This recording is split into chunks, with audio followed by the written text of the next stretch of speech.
On today's episode, Josh and I are back to preview the opening night of the NBA season, recording this on October 18th, Monday evening.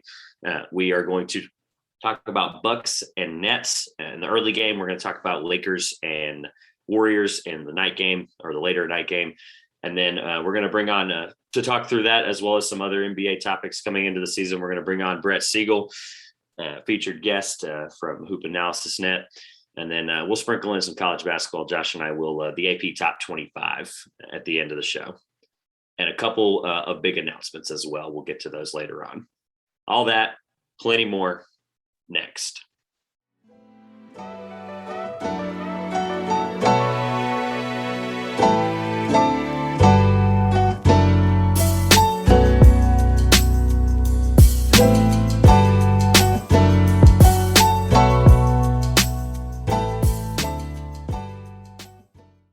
Welcome back, everyone, to the Two Pointers podcast. I'm Josh. And I'm Trevor. As it says in the title, here we are. This is the exciting announcement we've been waiting for. Before we bring on Brett, we've been looking forward to this for months. This is something we've been kind of stewing on, working on. I don't know how to drum this excitement up. I won't even probably throw any post edits here. I'm just going to go with the flow. This is the biggest thing for us going into this new NBA season. Ironically enough, as you're hearing this, the NBA season is live as of 7:30 on October 19th. But as well, when you are hearing this, www.thetwopointerspodcast.com, it will officially be live. A couple of things that are really interesting on there that you'll be able to see is just a little background on us. If it's your first time listening, you'll hear us talk about it throughout each episode as well. And we talk about it before, after, et cetera. But at the end of the day, it's a place where you guys can always go check us out.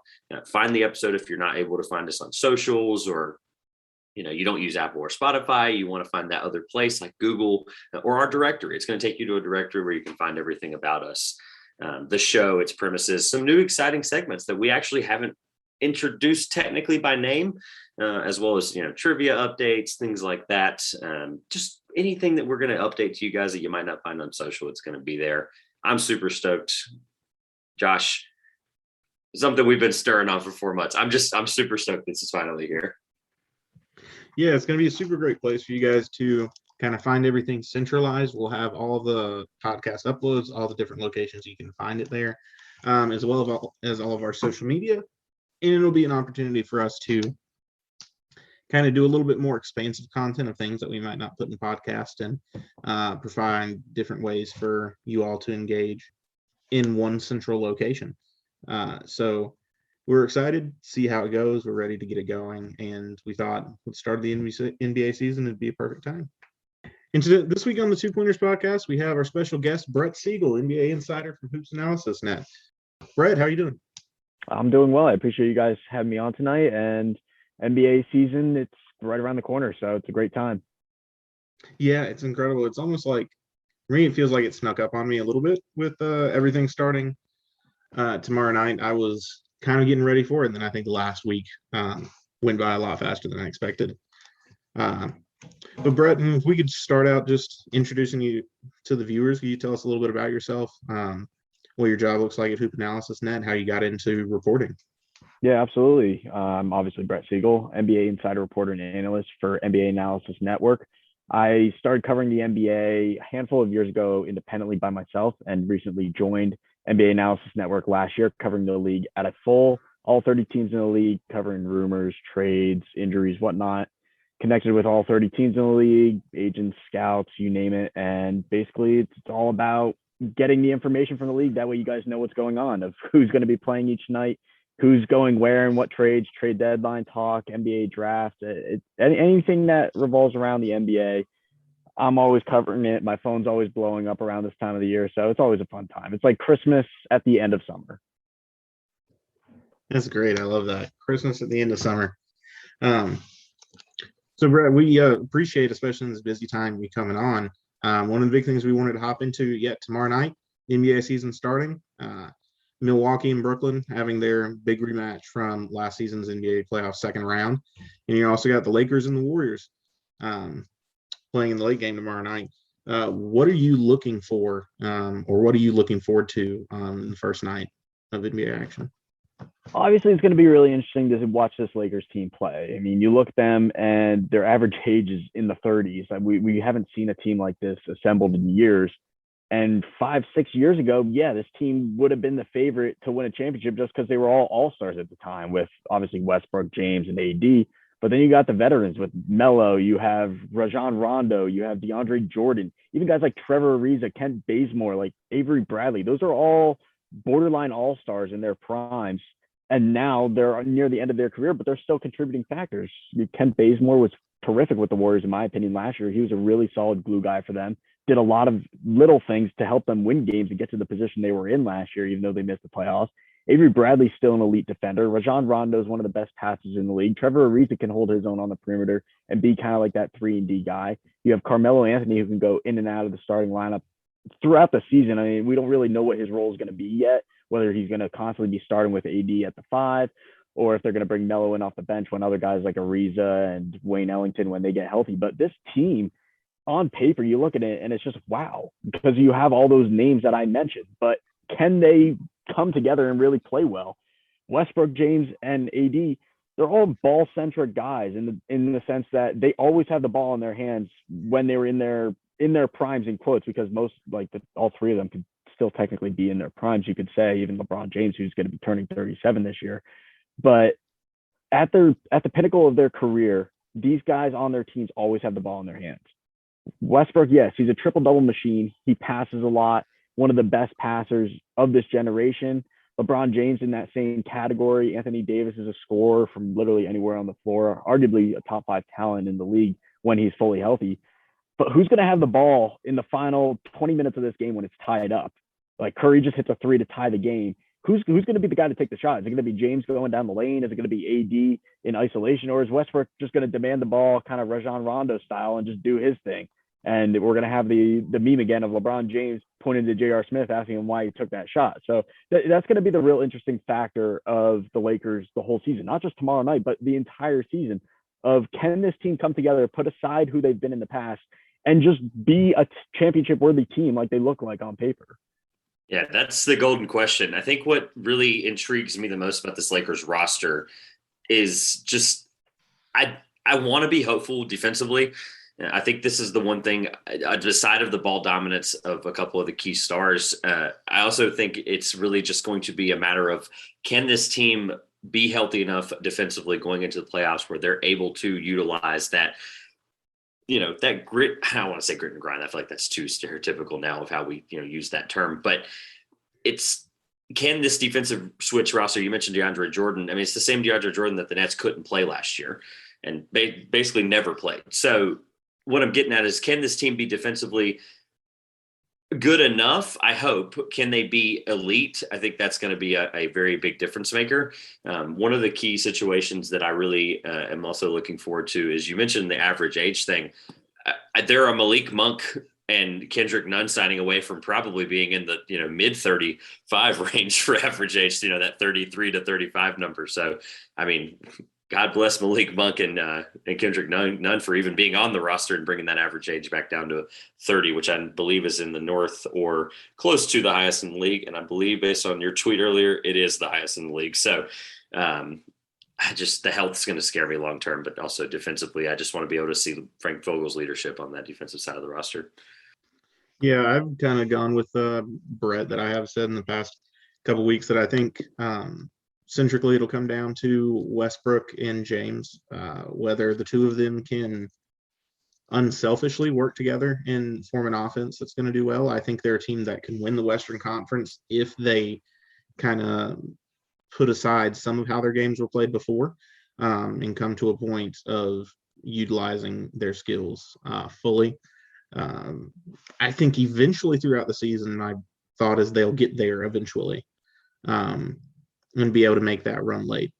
But I think that we'll probably see tomorrow night. I wouldn't be shocked if Golden State takes a first night victory as the Lakers kind of work through some growing pains. It's going to be interesting, not necessarily defensively for them, because this team has always been one of the top defensive teams in the league. Frank Vogel, he knows what he's doing there, and LeBron James and all of them, they've bought in. And yes, it is a new team. They only have 3 or 4 guys from last year's team returning, But when you look at some of the returning guys, Rondo, Bradley, and Dwight Howard, like those were all guys on the championship team. So they're going to be coming back. Basically, you can add them on to last year's roster of like Horton Tucker, AD, LeBron returning. And all of a sudden, you only have like half your roster, maybe a little bit less than half, that are new guys. But of those new guys, they're all 32, 33, 34 years old. They've been in the league for a while. And they have their role. It's not like that they have to come in and play a new role necessarily. Like these guys are who they are. They're not going to change at this point in terms of the type of player they are. So really what you're looking at with the Lakers is if they can stay healthy. If they stay healthy all year, yeah, they're going to win the Western Conference just because you have Westbrook, James, and AD. Like there's not many teams in the Western Conference that can stack up with those guys and go all 48 minutes playing all out athletically in transition. Because like with the Lakers, if they get a steal or you turn it over, and they start running in transition, it's game over. They're going to score on you. It's an automatic 2 points going the other way with just LeBron James, but now you got Russell Westbrook running there too. So if you turn the ball over against them, they're going to capitalize on it. Early on in the season, we could see their struggles really display themselves in terms of just fusing with one another because, yeah, these guys are all former All-Stars or current All-Stars in a new situation where they haven't necessarily played on a team like this before. So those first few weeks could see some growing pains, especially because some key guys are out with injuries. But come playoff time and whatnot, this team's built for the playoffs. So we're going to see them pass the first round, most likely in the Western Conference Finals, assuming that they're healthy. Once again, that's the key thing. But there's really no big-term flaws that you can point out and say with this team other than the fact that they're old and they have mileage on their legs.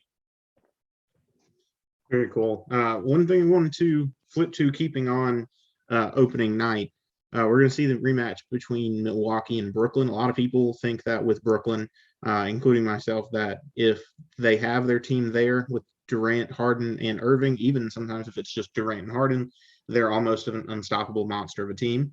But kind of the big burning question that everyone has is Kyrie Irving going to play for the Brooklyn Nets this season? Right now, the answer is no. He's not going to play. They've made it very clear that he's not going to be a practice player in quotes for them. And they're not going to use him as an away-only player. Like, it's all or nothing for him. He hasn't changed his stance on getting vaccinated. And right now, New York City guidelines, they're not expected to change at all during the NBA season. These are expected to be in place through the rest of 2021. And maybe during the summer of 2022, they could loosen up. It really depends. I don't know much of the government guidelines per se. I just know it from the NBA perspective and what I've been told from around the league. But the NBA, they're abiding by these guidelines. They're not giving big-term exceptions like Kyrie Irving thought he was going to get. He's not going to play this year if he doesn't get vaccinated. And as of right now, he's not vaccinated. The Nets are moving forward without him. And then the question becomes, are they going to trade him? Is that something that is in the cards for the Nets? Because they put in a lot to get Harden. They put in a lot to get Durant and Irving 2 off seasons ago. And they really want to see this through. They think that these 3 All-Stars can not only win one championship, but they can win multiple championships, and even better, they can win back-to-back championships after winning one. So the organization, they really want Kyrie Irving to be there. It's not one of these things that they're just going to screw him over and throw him to the side, kind of like what we saw develop with Philly and Ben Simmons. That's a whole nother situation. But it is a possibility that they could trade him. But then a whole nother avenue of questions open up of what team is going to be interested in this kind of guy, because we know what kind of baggage Kyrie Irving comes with. He's a terrific guy. If you ever get to meet him, Kyrie Irving's a fantastic person, does a lot of charitable work as well. And he's a really big voice within the NBA for the Players Association and whatnot and other players around the league. But he's kind of out there with some of his ideas, and it's publicized some of the stuff that he does. So, and it's no knock to the kind of character he is. Once again, he's a great person. Don't kind of twist my words for that. But it's something that an organization has to think about is, do you want this kind of attention? Because it can be deemed negative attention at times. Do you want this kind of guy being a PR nightmare sometimes for you? And do you want to bring that into your organization, especially if you are like a playoff contending team or whatnot? So I don't really think that another team in the league would want to trade for Kyrie right now. Would it improve their team? Absolutely, if he's willing to play. But I mean, the whole thing is just kind of weird right now, and there's no end in sight necessarily. Mm-hmm. Yeah, I think that that Kyrie conversation becomes definitely a lot more interesting closer to February when you start getting teams that may want to make a push if he decides to play, or if the offer just starts to get low enough somebody bites. On the flip side of that matchup tomorrow night, let's just run through the Bucks. My question I had for you on the Bucks is assuming the Nets the rest of the year, just for the scenario's sake that they have Harden and Durant and that Kyrie doesn't play, since the Nets are going to have to look like that for most of the season so far, it looks like. What is the difference maker for the Bucks, in your opinion? What is that difference maker for the Bucks that gets them back to defending their title? It's a little bit of two things. One, I would say it's definitely Giannis displaying the fact that he can shoot from the perimeter. That would be a huge addition for the Bucks if, like in preseason, when we saw him just dribbling up and pulling up from three. If he makes that with consistency, it's game over for the rest of the league. There's no way that you can guard him, especially with what we saw in the NBA Finals last year. He gets to the free throw line, extends his arm, and he's already at the rim. There's no way to guard him once he gets going with a full head of steam. So if he develops an outside shot as the season goes on, or even a consistent mid-range shot for that factor, like the Bucks are going to be just fine. And once again, they'll probably be the 1 or 2 seed in the Eastern Conference.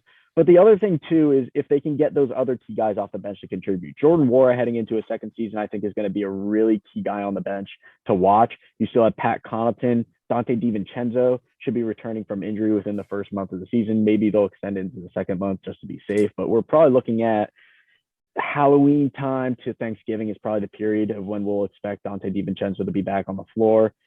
And then Grayson Allen is a really good addition this offseason. I really like him. Coming from Memphis, he's a hard-nosed defender. You know what you're going to get with him. And three-point shooting has been a big advantageous thing to his game. He can shoot from the outside with consistency. And then George Hill. I mean, we saw him 2 years ago or 3 years ago, whenever it was with the Bucks. He led the league in three-point shooting percentage.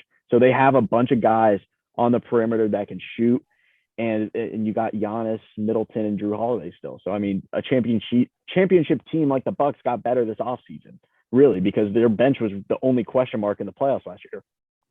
They only played 6 to 7 guys deep at times, where you had Bobby Portis and Pat Connaughton out there with Dante DiVincenzo being injured. But now you not only have those two guys, but you have Nwora, who can be a contributor. You have George Hill, who's a veteran that can come in and play behind Drew Holiday, something they didn't have last year. Grayson Allen, Pat Connaughton behind Dante DiVincenzo at the shooting guard position. So you just have a lot of guys that can play multiple roles, and that's going to be key for them. If they can get contributions from their bench during the regular season, it will keep guys like Giannis, Middleton, and Holiday, and even Brook Lopez, for that matter, healthy heading into the postseason, which will be key for them.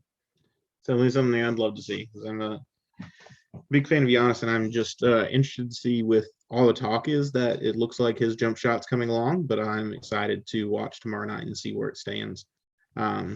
One big question I do have from you, Brett, looking at, you just tweeted out your 2021-2022 NBA season predictions. In your prediction for the NBA Finals, you have the Brooklyn Nets defeating the Golden State Warriors in the championship. Now, I mean, I firmly believe, I think Brooklyn's probably going to win the title this year. I think the talent's too much. But what I wanted to know is, why do you think that this year's Golden State Warriors team has what it takes to win the Western Conference Finals? Yeah, so I look at the Warriors the past 2 years, and the pieces are there for them to be a championship contending team. It's just been they've been injured, and that's just something they haven't been able to get away from. And you look at other teams around the league, particularly like the Indiana Pacers, they're kind of in that same boat where they're starting 5 of Brogdon, LeVert, Warren, Sabonis, and Turner. Like, that's a really good starting 5 in the NBA if they're healthy and play together. The thing is, they haven't been healthy. You look at the Warriors the past 2 years, Curry, Thompson, Wiggins, Draymond, and James Wiseman, if they're all healthy, that's a championship level starting 5. And then you have the pieces around them, not only young, but you have veteran experienced talents like Otto Porter Jr., who's a terrific three-point shooter and a really good guy on offense that can just drive down the lane and get you a bucket here and there in the second unit. Same thing with Andre Iguodala. He's been there before. We've seen Iguodala win a finals MVP, and he's still a high-level defender at God knows how old he is now. I think he's like 37, 38 years old. And he still looks young out there on the court, guarding all these young athletic guys. So those two guys in particular, along with Belicha, he's a terrific three-point shooter, and he can do a lot of things that Andrew Bogut necessarily couldn't do back in the day with those championship Warriors teams. Whereas Bogut can't shoot, Bjelica can.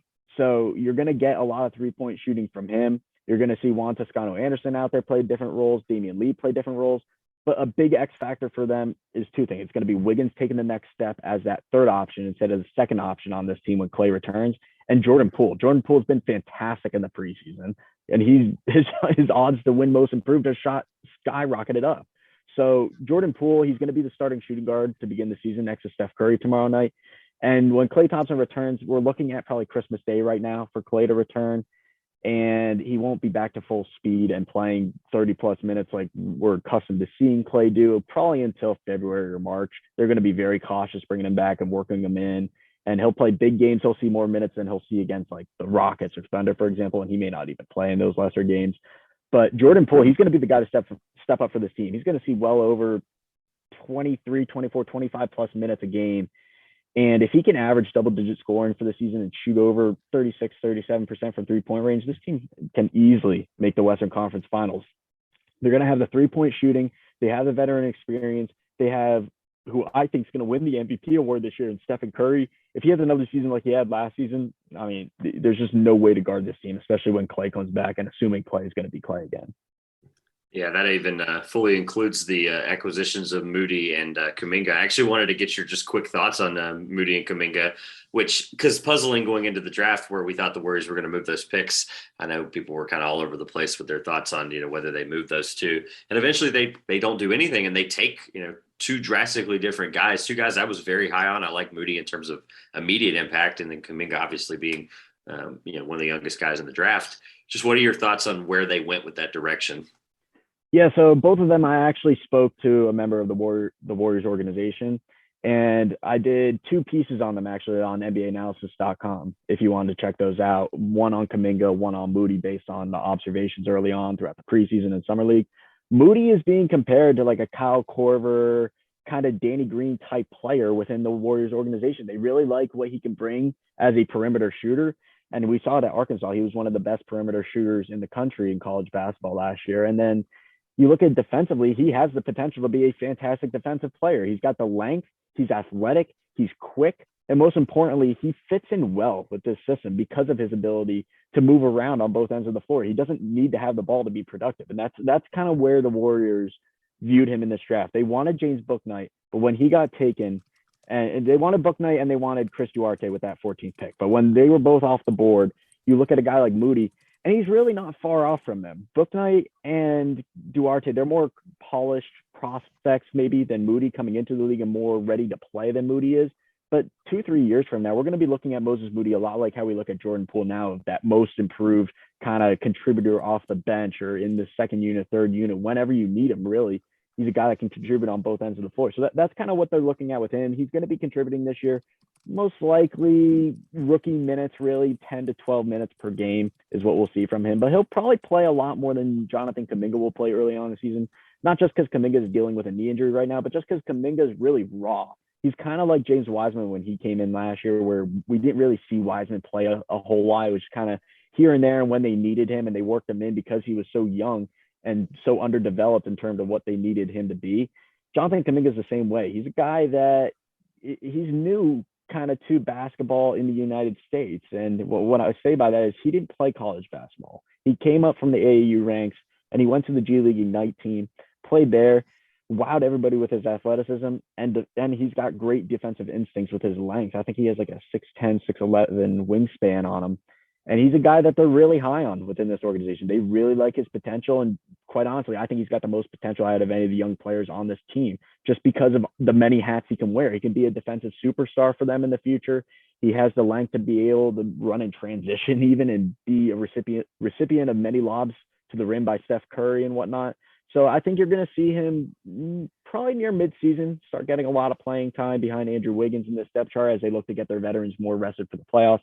That is assuming that they're in a good position where they can kind of put those guys off to the side a little bit, like Iguodala, Porter, and start reserving them a little bit more. But Kuminga, he's going to see not a lot of minutes his rookie season. It's going to be more behind the scenes work with him, a lot like what we saw with Wiseman last year. Awesome. Great thoughts on those two guys. And definitely glad you plugged the pieces there because I want our listeners to be able to have somewhere to go. And you obviously will elevator pitch your shameless plug at the end here. I do have a quick little segment I want to go through with you that Josh and I are going to coin the term contender or pretender. And it's going to include 9 teams that we did not talk about at all at any point, actually, except for one of them. So most of these teams we have not talked about. Just 30-second elevator pitch on whether these couple of teams are contenders or pretenders this year. We already mentioned the Bucks, so you don't have to go through the Bucks if you don't want. Obviously, the Bucks got better, like you mentioned. The Warriors, you have them in the finals. That's clear. The Knicks this year in your rapid fire pitch, contender or pretender? I love what the Knicks did this offseason. I think that they're a really big sleeper contender, and I think people are overlooking them a little bit too much in the Eastern Conference. And people talk about the Bulls had a good offseason, the Heat had a good offseason, the Nets and the Bucks are the top teams in the East. The Knicks aren't going anywhere. They were the 4 seed last year, and they not only got better defensively by bringing back the guys that they did and going into year 2 of a Tom Thibodeau system, but they brought in Kemba Walker and they brought in Evan Fournier, 2 really good offensive pieces to this team. And that's where they lacked last year, was offensive scoring. In the postseason, you had RJ Barrett, Derrick Rose, and Julius Randle really being the only guys contributing on offense.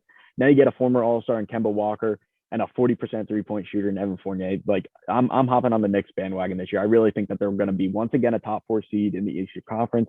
And I think that they can win a first-round playoff series. Interesting. Josh and I were not as high on the Knicks, and just excited to see how the East shakes out there. You mentioned the Bulls and the Heat already, so Bulls first. Elevator pitch. Not necessarily a championship contender. I think they're still a piece away from being one. I think they are definitely a playoff contender, though. We're probably looking at like a 5 or 6 seed for the Bulls this year, and they can contend in one of those series. If they draw like a team like the Philadelphia 76ers or like the Atlanta Hawks, those teams are going to be on upset alert. The Chicago Bulls, they have the pieces in place. The only question is going to lie on the defensive end of the floor, because Zach LaVine, DeMar DeRozan, and Nikola Vucevic, they're 3 all-star players, never really known to be great defenders. So it's going to be interesting to see how they get along necessarily on the defensive end of the floor with guys like Lonzo Ball, Alex Caruso, and Patrick Williams. All right. Give me the Mavericks. We're going to flip over to the Western Conference because I think the Heat, the Hawks, you touched on there a little bit, but I think it's just a conglomerate logjam there in the East in that weird like 3 to 4-ish to like 6, 7 range. So let's do the West a little bit. The Mavericks. Give me your contender or pretender on the Mavericks. The Dallas Mavericks are a pretender. They have Luka Doncic, which is going to make them a championship team moving forward. But they don't have necessarily those wow pieces in place that other teams in the Western Conference have. Like, you look at a team like the Nuggets, when Jamal Murray comes back, that's one thing. But you have Nikola Jokic, who's the league MVP. You have Michael Porter Jr., who's a future all-star in this league. Will Barton is a really solid role player on that team. Aaron Gordon, another really solid secondary talent on the team. And their depth is tremendous. They have a fantastic backcourt. They have depth on the wing. Like the Nuggets, that's a contending team compared to the Dallas Mavericks. The Dallas Mavericks, they have Doncic. You have Porzingis, which is like rolling the dice at a craps table come the playoff time and in a big game. But who else do we really have? Tim Hardaway Jr. emerged as a key scorer last year. Reggie Bullock is a good 3-point shooter, but you don't have guys off the bench that you can look at and feel comfortable winning a game when Luka Doncic isn't in there. And he can't play 48 minutes a game. He's going to get tired, and hopefully he doesn't. But if he plays that long, he's going to wind up getting hurt in this league. That it just happens like that. If you're playing 40-plus minutes a game, it's just a durability thing, and then those back-to-backs, they'll get you. So they don't have another guy that they can turn to really give him the ball and feel comfortable winning games, which is why I think they're a pretender. This Blazers core, where I feel like we're on year 10 or close to year 10 at this point with this, at least CJ Dame backcourt. Is this the Blazers' year to be? They'll be better than they were last year and the year before. I don't necessarily know if you throw them into the category of being a championship contender. And I don't even know if over the time period that they had Lillard and McCollum together, if they have been a championship contender. They had that one year that they emerged and made the Western Conference Finals, but did they really have any chance of beating the Warriors that year? No, and they got swept in that series. So they're not really a championship contender in the sense of they can go up against those top teams like the Suns, the Jazz, the Lakers, even the Warriors in a 7-game series in the playoffs. Could they win a game or two? Absolutely. Damian Lillard is an MVP candidate in his own right. CJ McCollum was having an all-star season last year before he got hurt, and then you're going to enter the season with a healthy Yusuf Nurkic, Robert Covington. So, like, the pieces are there. They have really good, solid secondary talent. Covington, Nurkic, Lance, even Norman Powell, who they just signed to a 5-year deal, which was questionable at the time of the length. But, I mean, Norman Powell's a fantastic player. He can do it on both ends of the court. So you know what you're getting with those guys. It's just, do they have that it factor in terms of, do they have that third guy? You know what you're getting with Lillard and McCollum in terms of being all-star talents, those high-level talents. But if one isn't making their shots one night, then you don't really know where to go. So they're really they're above the Mavericks, I would say, in terms of being a contender, but they're below those other teams in terms of being a contender. All right. Lastly, I'm going to make you pick between these two because I think this is fun because last year they were both the surprising teams here that kind of made the run past beyond what we thought. Hawks or Suns, which one? Both can be contenders or pretenders, clearly. But if I had to give you like take one of these two right now to win the finals, if you had to pick between the two, or make the finals? Who is the Hawks or the Suns? I'm going to go back with the Suns. They made it last year, and a really good team that won the Western Conference got even better this year with the additions of JaVale McGee and Landry Shamet. All the pieces are there. We'll see what happens with DeAndre Ayton because he did not sign a contract extension today. That's going to be a big talk of the town in Phoenix of, are they going to look to trade him? Are they going to extend him in the offseason? I don't really think this is something that we have to worry about in terms of the Phoenix Suns. They're going to get a deal done with DeAndre Ayton probably in the offseason at this point. They're not going to look to trade him because what can they really get for him? Unless they're getting a guy like Karl Anthony Towns, who's an all-star center, or like someone else that's an all-star center, they're not going to be trading him because Ayton emerged as that potential all-star center last year in the playoffs in terms of rebounding, field goal percentage, playing 40 minutes a game in the playoffs like he did in the NBA Finals when Dario Saric went down. So, yeah, they're missing Saric, but everywhere else on this team, they got better. So I would think the Phoenix Suns will make a case once again to be the 1 seed in the Western Conference. Will they get it? I don't know. But this is definitely a team that has the potential to not only win their first playoff series, but make it back to the Western Conference Finals.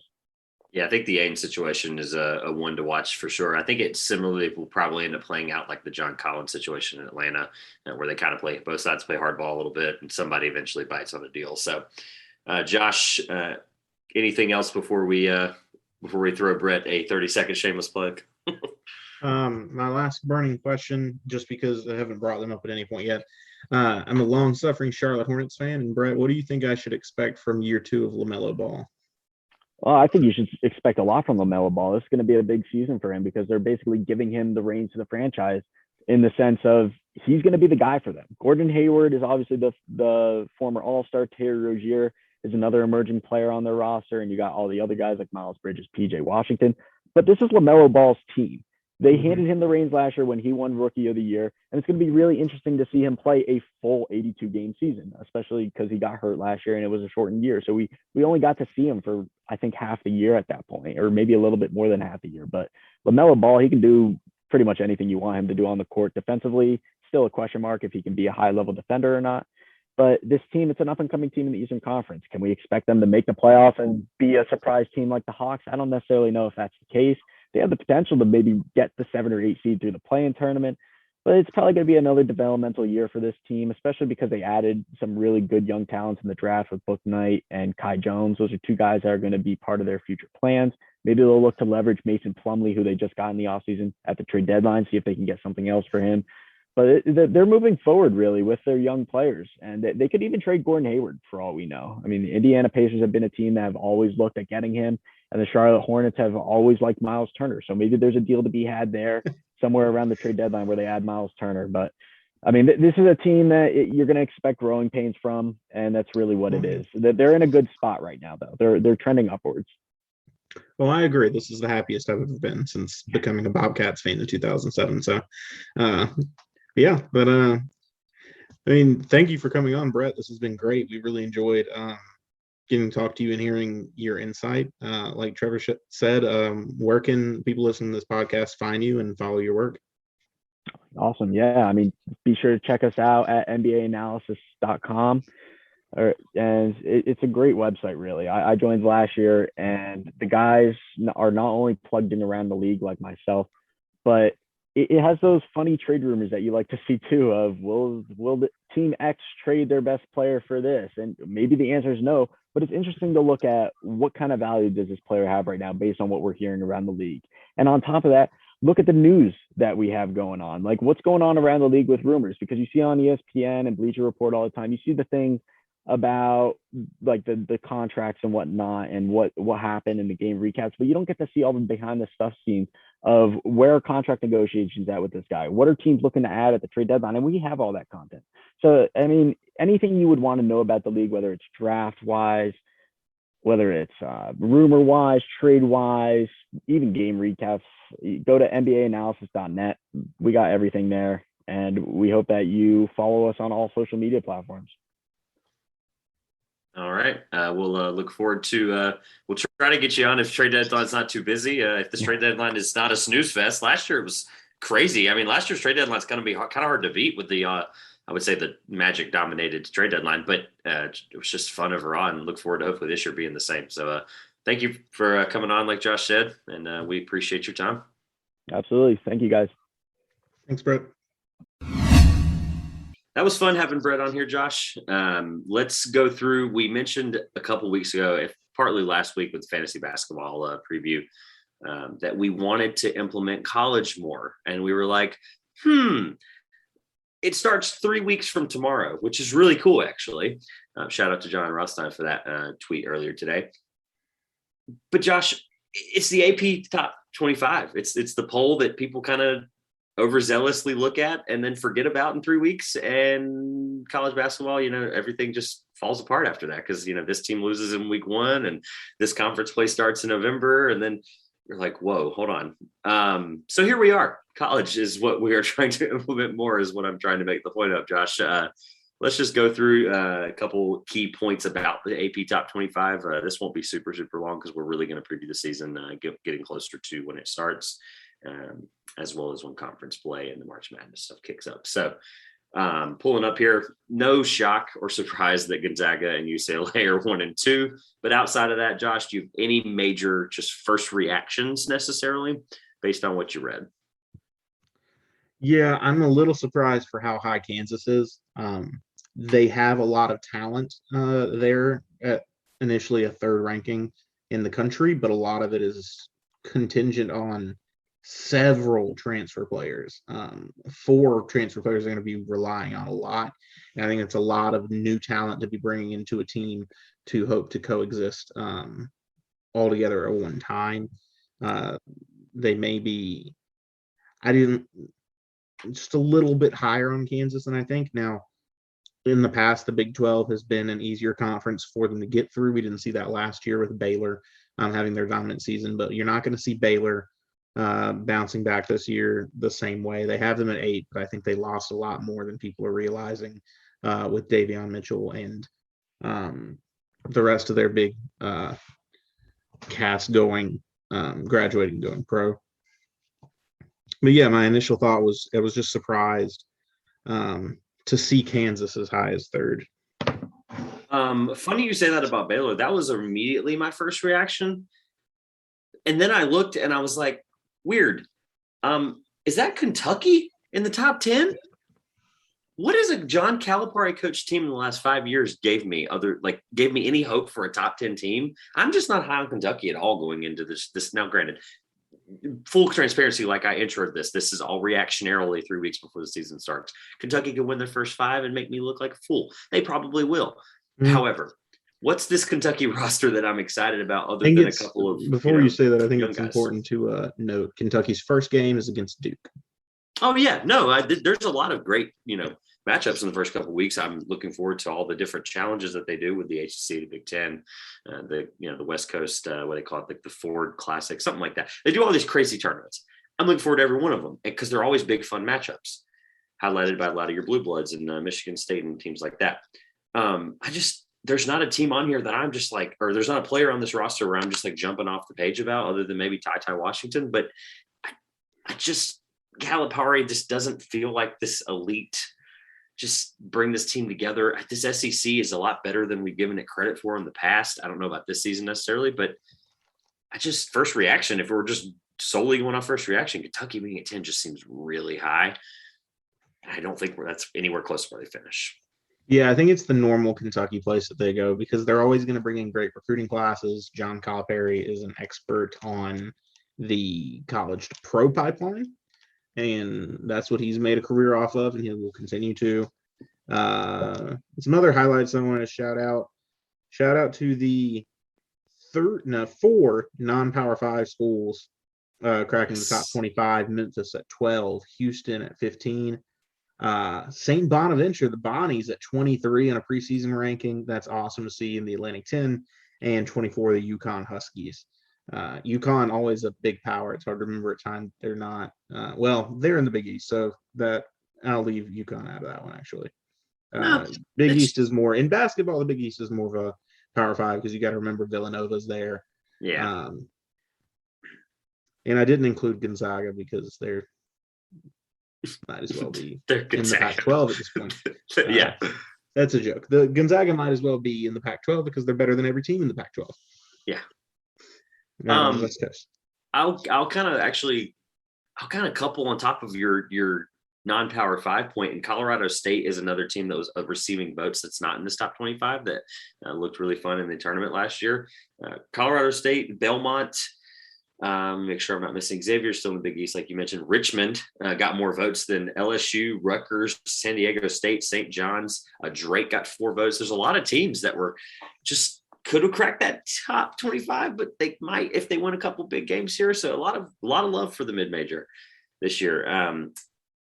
I have to ask, just because of the fact that, it's an overreaction essentially segment, is right now, who is the one team that you think in this top 25 only, because they're probably some of the top 25 best teams right here, who you think is a sleeper to win the national championship? This sleeper. So the way I'm going to take it on a sleeper is to mean I need to go outside the top 10. You can go outside the top 5, because even Michigan, Purdue, like wherever. Go outside the top 10 because with the NCAA tournament's unpredictability, what you're really looking at there in the top 10 is that your 1 seeds, your 2 seeds, and like your higher 3 seeds that are borderline 2s, and none of them would really be considered a sleeper.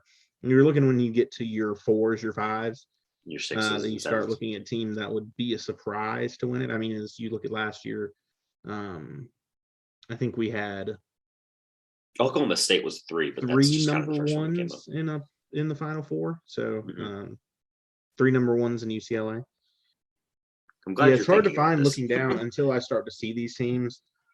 Finding sleeper, I think Alabama could bounce back again. I think they've got a good system and a lot of good work there that Nate Oates has put together.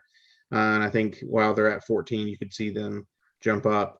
Houston's going to put up an insane record based on the conference they're in. They're going to the Big 12 soon, obviously, but in the AAC this year, they're going to put up an insane record and look good. Ohio State always ends up there in that area. Tennessee's got a good team. But what I'm going to go with is I'm going to go with Florida State. I think that we're kind of starting to see, and it pains me to say as a North Carolina fan, kind of a changing of the guard. In the Atlantic Coast Conference, Roy Williams retired this past season. Mike Krzyzewski is entering his last year. And what that leaves is Leonard Hamilton at Florida State is kind of ascending that area as this big coach in the Atlantic Coast Conference. Now, I'm not forgetting Jim Boeheim and Tony Bennett. But these Florida State teams, the past few years, this has not been a fluke year. Like Florida State's good this year. Oh, this fluked their way up. Florida State has been a consistently very stout team, incredible defense, very good fast-paced offense they put up and down the court, and they are not a team you ever want to be lining up against. And I think Florida State could continue to kind of make their leap up. Leonard Hamilton's going to put together a great team, and they're going to be somebody to be afraid of down the stretch. I think the difference maker for them is their key players. Leonard Hamilton has kept around, and they've been 2 to 3 to 4 year college players. They've had your Scotty Barnes. I get it. But this year coming in, you've got just off the top here in terms of these are in number order of jersey number, but still I'm going to read them. Senior, freshman, senior, redshirt, sophomore, freshman, senior, senior, senior. Are you seeing a trend, Josh? Sophomore, freshman, junior, senior, senior. So that's all the guys that are going to play for the most part. They've got a couple of freshmen that are transfers, or a couple of sophomore transfers as well. But for the most part, that team's pretty experienced. And I think you mentioned it last year that that's a big key for some of these teams that kind of really experience. And that's what Baylor's, kind of big. I can't even think of the Baylor word. Won the title, led by Jared Butler and Davion Mitchell, two seniors. Yeah. That dominated the tournament. And Gonzaga, outside of Jalen Suggs, was an older team that got it done. So it's experience. There's going to be the big freshman names that are going to wow you. But when you're talking about who's going to win, it's the experience. Yeah, I love that you the non-Josh Primo Alabama Crimson Tide. I love how you gave them a little sleeper shout out there. I'm glad you went through a couple different teams. What are they going to do without Josh Primo, Josh? I don't know. I can't even say that seriously enough. Did he come off the bench at Alabama? Yeah, he did. Okay. All right. So I'm going to go with mine only because I think they can do both of what I like as well as what you have explained to me as proven as NCAA winner. I also think coaching staff really does matter in the NCAA. I think it really does matter based on the commitment of your program And if you do have a combination of young, exciting freshmen like this team does, as well as a couple of junior, senior players, my sleeper to not only win it all, but just sleeper to be one of the best teams ultimately at the end of the year, whether they win title or not, is Memphis. Now, before you say or react to anything, I understand this roller coaster we've already been through with Memphis, with the James Wiseman stuff in the past and Penny and Mike Miller. I get it. Here we are. Here's why I'm bullish on the Memphis Tigers. They are obviously led by Amani Bates and Jalen Duren, who's going to be, two probably top 10, I would say no worse than top 10 picks for both of them. And at the end of the day, like this Penny Hardaway system and this Penny Hardaway just brand that he's been trying to build up as a former Tiger. He also has former G League standout Cody Torbett, Larry Brown, yes, NBA champion Larry Brown, and Rasheed Wallace, who was coming off of a really good high school season here, pretty highly ranked here in North Carolina locally, and he's joining an already studded staff. I think that staff is going to be a difference maker for the Tigers. There's also this good balance of like Amani Bates, if he's anything of what we think he's could be potential-wise, I just think he's going to be a good, young, fast, exciting player to lead that team, as well as they've got a lot of quality, I would call them vets if we were talking with NBA, obviously, but quality upperclassmen. Yeah, I'm glad you brought up Imani Bates. Well, I'm not that high on Memphis as a team all around. Bates, I probably haven't talked about it on the podcast, but I've been kind of widely spoken that Bates is maybe the best high school player ever. He won Gatorade National Player of the Year as a sophomore, beating out guys like this was when Cade Cunningham was in high school. So Imani Bates he may be the best high school player that's ever happened.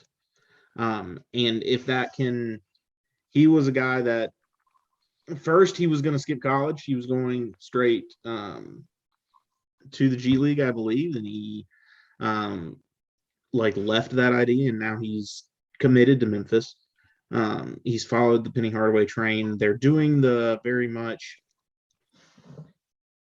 there's the attraction of having the coach that kind of has been there. It's the huge name, and I think that Memphis is doing that well. I think that the Larry Brown with Penny Hardaway pairing is a bit of a weird choice. I don't know how well that fits together. And then how Rasheed fits into the mix there. I love Rasheed Wallace. Glad to see him getting the shot and hope that goes well on that staff. Amani Bates will be the name we're talking about, but I'm a little concerned for Memphis that it may be a one-man show. And in the case of a one-man show, they'll be in the tournament. We'll hear their name a lot. I don't see them as a real threat. Unless you have really anything major, I'm going to end with this.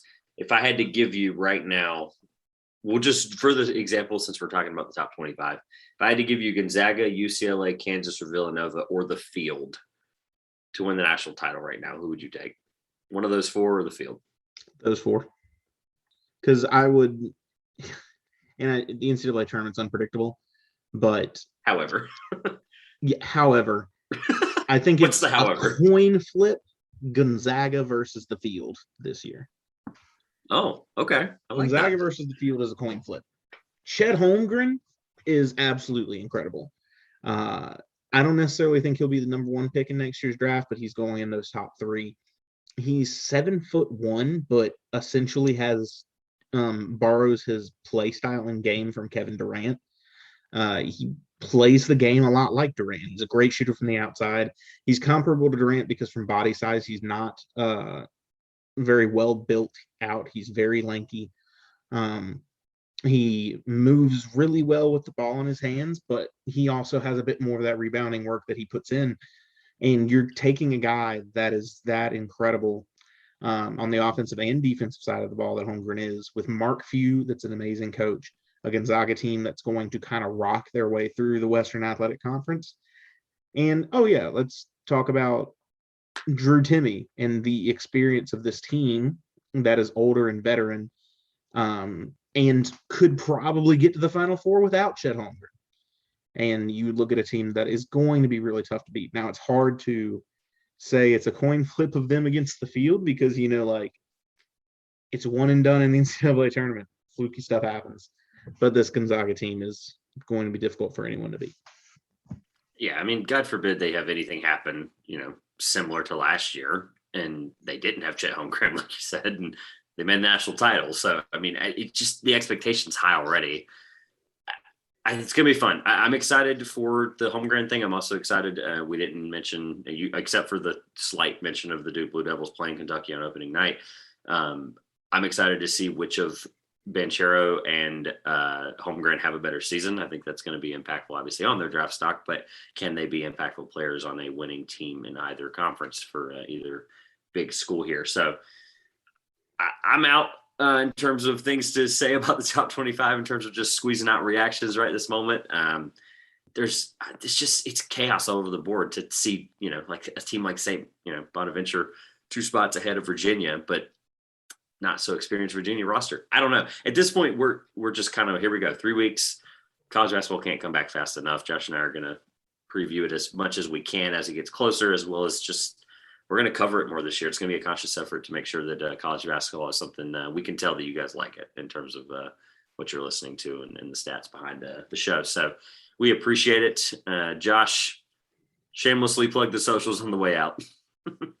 You can find us on Twitter at 2Pointers. You can find us on TikTok somewhere. I don't understand how that works. Trevor does. But with that being the case, this has been the 2 Pointers podcast. I'm Josh. I'm Trevor. We will see you soon.